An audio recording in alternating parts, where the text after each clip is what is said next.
I now have a 24-year-old daughter who, when she was 9, had tried out for the local travel soccer team in West Hartford, Connecticut, where my wife Kerry and I were raising our 3 kids. And she was the oldest of 3, and Kerry and I come from a strong sport background. And, you know, to be honest, we just didn't want our kid to stink at stuff. You know, like, obviously, as any parent, you want their participation level to be one that's enjoyable and that they can find their niche.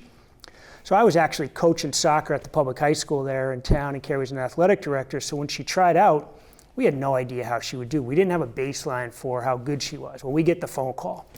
You know, and it's kind of one of those sort of proud parent phone calls. Hey, your daughter's our #1 prospect.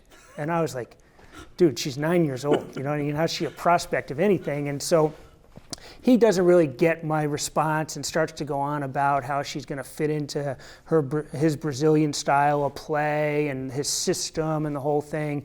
And I'm thinking, like, you know, I've coached now in New York City, Seattle, and now here in West Hartford. I know soccer.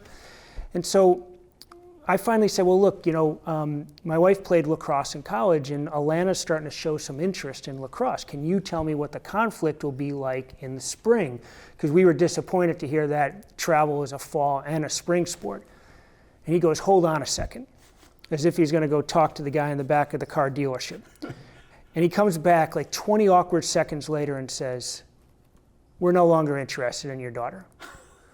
Went from #1 prospect to no longer interested, simply because as a 9-year-old, she was expressing interest in trying another sport. And I can't say to you right now the choice words I had for this gentleman, who, you know, is a perfectly fine guy. You know, it's, you know, I don't mean to blast him so much, but he represented a lot of what we were starting to see. And I was seeing it as a coach at the high school level. Kerry was seeing it as an AD.